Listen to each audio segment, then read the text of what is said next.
میرے بھائی اس حدیث کو سنیا، میاں بیوی کا جو رشتہ ہے اس رشتہ کو سامنے رکھیے. یہ ابلیس سمندر کے پانی کے اوپر اپنا تخت لگاتا ہے، سمندر کے پانی کے اوپر اپنا دربار لگاتا ہے، اور دربار لگانے کے بعد اپنے چیلوں کو دنیا کے اندر بھیجتا ہے، ہمارے پاس اور آپ کے پاس بھیجتا ہے. یہ شیطان اپنے چیلوں کو بنی آدم کے پاس بھیجتا ہے اور کہتا ہے جاؤ دنیا میں جاؤ، لوگوں کے پاس جاؤ، عبداللہ کے پاس جاؤ، عبدالرحمن کے پاس جاؤ، مولوی تنویر کے پاس جاؤ، مولوی عبدالقیوم کے پاس جاؤ، اور ان کو گناہوں کی طرف آمادہ کرو. شیطان کے چیلے دنیا میں آتے، ہمارے پاس آتے، اور آنے کے بعد پھر وہ شام کی ٹائم میں جا کر اپنے سردار کے سامنے، اپنے گرو کے سامنے جا کر وہ رپورٹ پیش کرتا ہے. شیطان کا چیلا دن بھر میں کیا کرتا ہے؟ وہ جا کر رپورٹ پیش کرتا ہے. ایک شیطان آتا ہے اور آنے کے بعد کہتا ہے اے ہمارا گرو، اے ہمارا سردار، ہم نے ببلا پونا گاؤں کے اندر گیا، اور ببلا پونا کے اندر جانے کے بعد ہم نے عبدالرحمن کو، ہم نے عبدالخالق کو، عبدالمالک کو ہم نے شراب پینے پر ہم نے مجبور کر دیا، یعنی ہم نے ایک مسلمان کو ہم نے شراب پلا دی. جب شیطان کے سامنے ان کا چیلا یہ رپورٹ پیش کرتا ہے تو کہتا تو سائڈ آ جا، تو نے کوئی بڑا کارنامہ انجام نہیں دیا. ایک آیت کا ہم نے ببلا پونا کے اندر ایک مسلمان کو نماز سے دور کر دیا، نماز سے غافل کر دیا، ہم نے ان کو نماز سے دور کر دیا. شیطان کہتا ہے چل تو بھی ہٹ جا، تو نے بھی کوئی بڑا کارنامہ انجام نہیں دیا، تو نے بھی دنیا میں جا کر کوئی بڑا کام نہیں کیا. حدیث سے کیا مسئلہ نکلا؟ یہ مسئلہ نکلتا ہے آپ یہ نہ سمجھے کہ نماز چھوڑنا یہ چھوٹا موٹا گناہ ہے. یہ حدیث بتاتی ہے کہ نماز چھوڑنا یعنی اس کے نزدیک اتنا محبوب عمل نہیں ہے، لیکن آپ یہ نہ سمجھے کہ نماز چھوڑنا یہ زیادہ بڑا گناہ نہیں. نماز چھوڑنا بھی اپنی جگہ ایک عظیم گناہ ہے. ہاں ایک چیز، نماز چھوڑنا، میں نماز کے بارے میں نہیں بتاؤں گا، لیکن ایک چیز بتا کر جا رہا ہوں کیونکہ آج اکثر لوگ نماز سے دور ہوتے ہیں. نماز چھوڑنا مسلمانوں کا کام ہے. بتائیے مسلمانوں کا کام ہے نماز چھوڑنا؟ کن کا کام ہے؟ نالائق قسم کے لوگوں کا. نماز چھوڑنا کس کا کام ہے؟ نالائق. اللہ فرماتا ہے فخلف من بعدهم خلف اضاعوا الصلاۃ. وہ تو نالائق قسم کے لوگ ہیں. کون؟ جو نماز کو ضائع کر دیتا ہے، جو نماز کو ترک کر دیتا ہے. اچھا نماز کے بارے میں زیادہ بات نہیں کروں گا کہ حدیث سنتے جائیے. مسند احمد کی حدیث ہے، بڑی پیاری حدیث ہے. اس حدیث کو سنیے اور پھر اس حدیث کی طرف میں آپ کو لے کر آ رہا ہوں. جب نماز کی بات آئی تو حدیث کو سن لیجیے. مسند احمد کی حدیث ہے اور علامہ البانی رحمۃ اللہ علیہ نے اس حدیث کو صحیح قرار دیا. لوگوں سنو، نماز چھوڑنے والوں نوجوانوں سنو، میری ماؤں بہنوں آپ بھی سنو.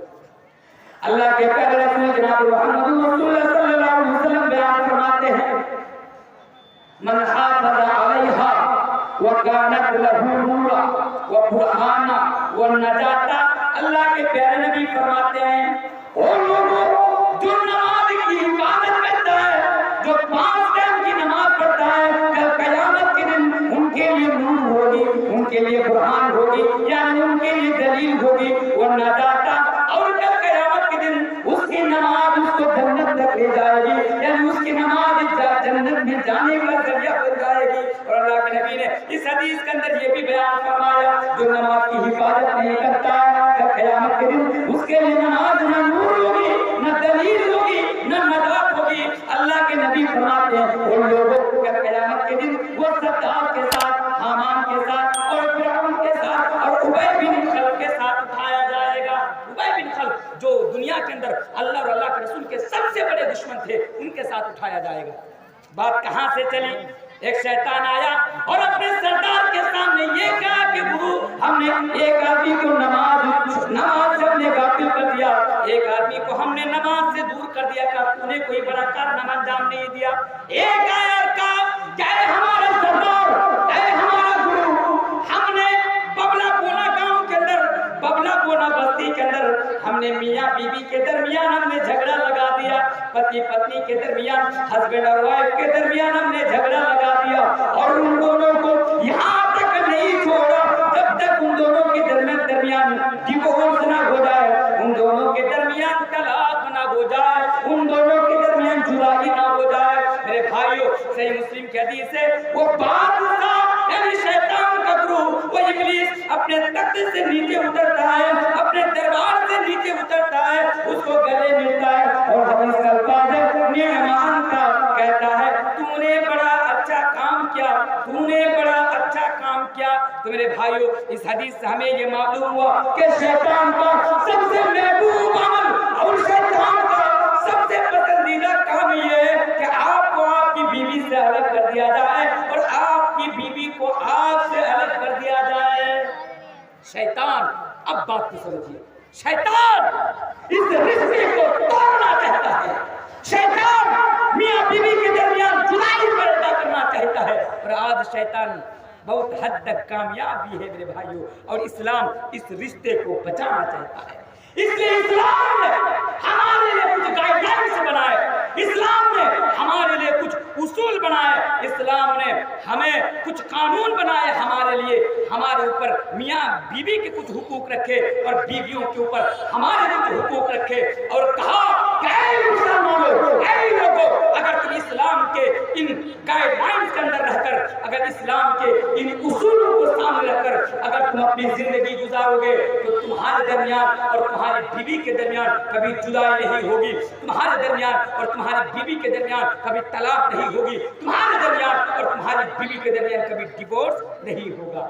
اب آئیے حقوق کیا ہے، اب ذرا حقوق کی طرف میں آپ کو لے کر آنا چاہتا ہوں۔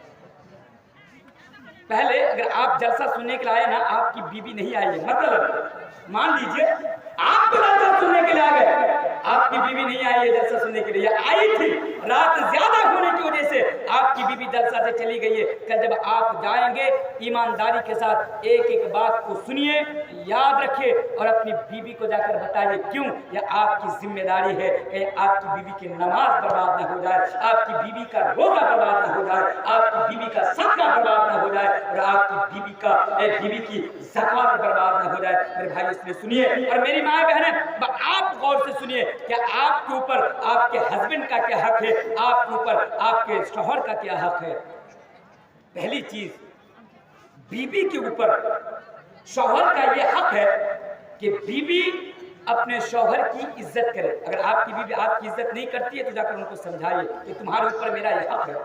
پہلا حق کہ بیوی شوہر کی عزت کرے، ان کی قدر کرے، ان کا سمان کرے، ان کی رسپیکٹ کرے اور ان کی اطاعت کرے۔ کیوں کرے؟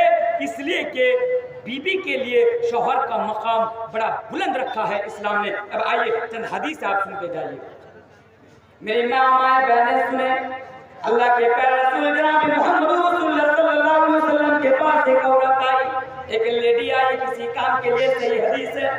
ایک عورت نبی کی خدمت میں آئی، جب وہ اپنے کام سے فارغ ہو گئی تو اللہ کے نبی نے اس عورت سے سوال کیا، اللہ کے نبی نے اس لیڈی سے سوال کیا کہ عورت کیا تیرا نکاح ہو گیا؟ اے عورت کیا تیری شادی ہو گئی؟ اے عورت کیا تیرے گھر میں تیرا شوہر موجود ہے؟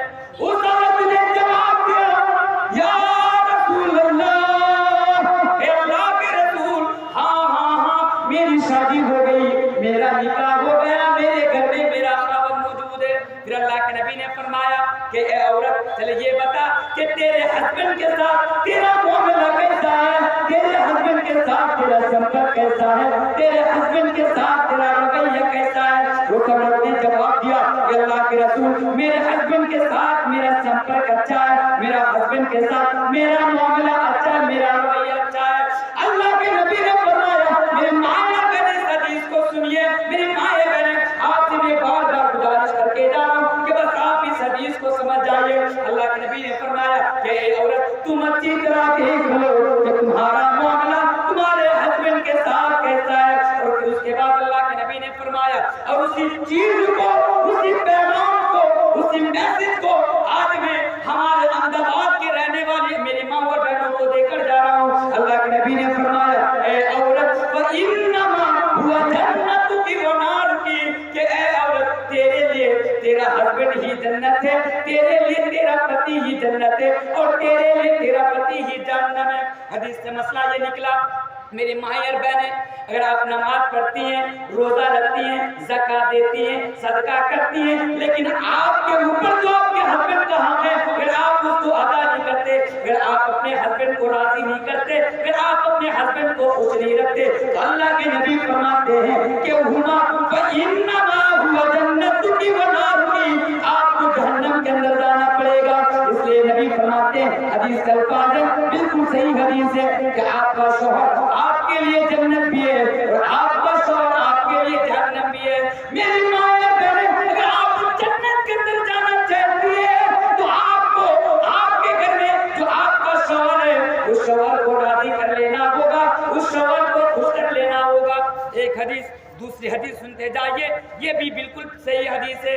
اللہ کے پیارے نبی فرماتے ہیں سنو اے لوگوں, اگر اللہ کو چھوڑ کر کسی اور کے سامنے سجدہ کرنا جائز ہوتا, اے لوگوں سنو, میری ماں اور بہنوں سنو, نبی فرماتے ہیں کہ اگر اللہ کو چھوڑ کر کسی اور کے سامنے سجدہ کرنا جائز ہوتا, وہ دنیا والوں پیروں کے سامنے جا کر گردن جھکانے والوں, پیروں کے سامنے جا کر ماتھا جھکانے والوں, چاہے کوئی سا بھی پیر ہو سن لو, چاہے کھڑا پیر ہو, کڑا پیر ہو, بیٹھا پیر ہو, لنگڑا پیر ہو یا کپڑا پہننے والا پیر ہو, گھوڑا پیر ہو, گدھا پیر ہو, بات کو کان کھول کر سن لو. اللہ کے نبی فرماتے ہیں کہ اگر اللہ کو چھوڑ کر کسی اور کے سامنے گردن جھکانا جائز ہوتا, اگر سجدہ کرنا جائز ہوتا, تو میں نبی عورتوں کو حکم دیتا, میں نبی بیویوں کو حکم دیتا کہ اے عورتوں, اے بیویوں, جاؤ اور جا کر تم اپنے ہسبینڈ کے سامنے سجدہ کرو, جاؤ اور جا کر تم اپنے پتی کے سامنے سجدہ کرو. اللہ اکبر. اسلام نے ایک ہسبینڈ کا مقام کتنا بلند رکھا کہ اسلام نے تو سجدہ کرنے کے لیے جائز نہیں دیا, لیکن نبی نے یہ اعلان کر دیا کہ میری ماں یا بہنیں اگر جائز ہوتا تو آپ کے ہسبینڈ کے سامنے سجدہ کرنا جائز ہوتا. چلیے آئیے اور ایک حدیث سنتے جائیے, دو حدیث ہو گئی, تیسری حدیث سنتے جائیے. میری ماں یا بہنیں سنیں, اللہ کے پیارے نبی بیان فرماتے ہیں المرأۃ لا تؤدی حق اللہ حتی تؤدی حق زوجها. اللہ اکبر, کتنی پیاری حدیث بتائی گئی, اللہ اکبر, کتنی پیاری بتائی گئی. وہ میری ماں اور بہنوں, آپ کے لیے تو آفر دیا جا رہا ہے, آپ کو جنت میں جانے کے لیے تو آفر دیا جا رہا ہے. نبی فرماتے ہیں المرأۃ لا تؤدی حق اللہ حتی تؤدی حق زوجها, کہ ایک عورت اس وقت تک اللہ کا حق ادا نہیں کر سکتی, ایک عورت اس وقت تک اللہ کو راضی نہیں کر سکتی, یعنی اس کی نماز بھی برباد, اس کا روزہ بھی برباد, اس کا صدقہ بھی برباد, اس کا حج بھی برباد, اس کی زکات بھی برباد. صحیح حدیث ہے, حدیث اٹھائیے, المرأۃ لا تؤدی حق اللہ حتی تؤدی حق زوجها. کون عورت جو اپنے شوہر کا حق نہ ادا کر سکے. میرے بھائیوں, اگر آپ کی بیوی آپ کا حق ادا نہ کرے, اگر آپ کو تکلیف دے, آپ کو اگر کشٹ پہنچائے, آپ کو اگر میرے بھائی دکھ پہنچائے, تو اللہ کے نبی فرماتے ہیں وہ آپ کی بیوی اللہ کی عبادت کر کے اللہ کو راضی نہیں کر سکتی ہے. اور اللہ کے نبی نے اور ایک حدیث کے اندر تو یہاں تک بیان فرمایا کہ اگر کسی عورت کی موت اس حال میں آتی ہے, چلیے آپ اس حدیث کو اس طرح سنیے, لوگوں اگر آپ کی بیوی کی موت اس حال میں آتی ہے کہ آپ اس ٹائم آپ کی بیوی کے اوپر راضی ہیں, آپ اس ٹائم آپ کے بیوی کے اوپر خوش ہیں, تو اللہ کے پیارے نبی فرماتے ہیں دخلت الجنہ, کہ اے لوگوں اس عورت کو کل قیامت کے دن جنت کے اندر داخل کر دیا جائے گا. میری ماں اور بہنوں, اس لیے آپ ہمیشہ یہ کوشش کرنا کہ آپ اپنے ہسبینڈ کو خوشی رکھیں, آپ اپنے ہسبینڈ کو راضی رکھیں. پتہ نہیں کب کس کی موت آ جائے.